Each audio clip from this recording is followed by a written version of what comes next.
Okay, I'm gonna do an LR3, 2005 Land Rover LR3. The switch here. So how to remove it? It's fairly simple. This cover here just slides in. So it just slides down. It's got little notches. So to remove it is the same way. Just pull straight up.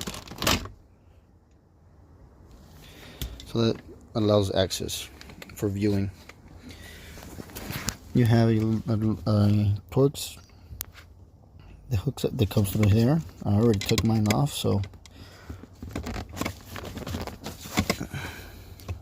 it looks like that, but it has a Torx bit. It's gonna be a T20. If you could elevate the seat as high as it will go, elevate it as high as you can get it to go up,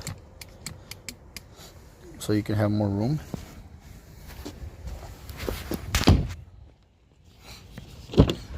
The other Torx is going to be right here, so it's going to go to that loop there like that. This is what they look like.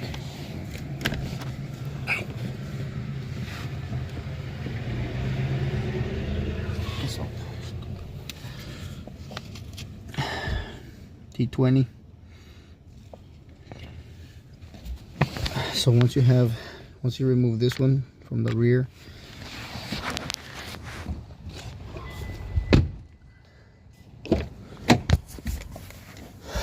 this one from the front, there. So if you're not able to elevate the chair, you're not gonna have enough room to put a tool in here. This is gonna be bumping against this. So if you could get it to move up, that'll be optimal. If not, then I have to figure out a way. Once you get this loose,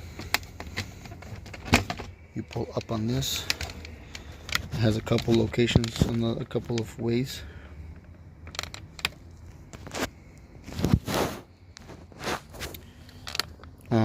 It slides in here, slides down here, and then there's a clip right there.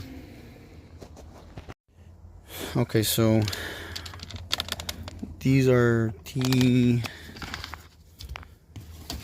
where did it go?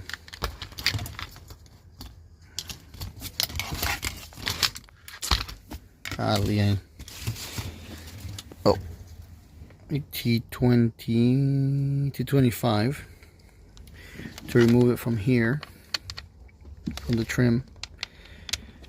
And to get underneath for the plugs, you have to unplug it. There's going to be this cover here in the way, so this just clips, so very carefully pull on it to come out. They clip to that, and underneath there's 3 wires, and you just press the buttons to unclip them, and they should come out as one piece. It should separate from this plastic trim here. And that's pretty much it to remove them. And installation is in reverse. So hopefully that helps.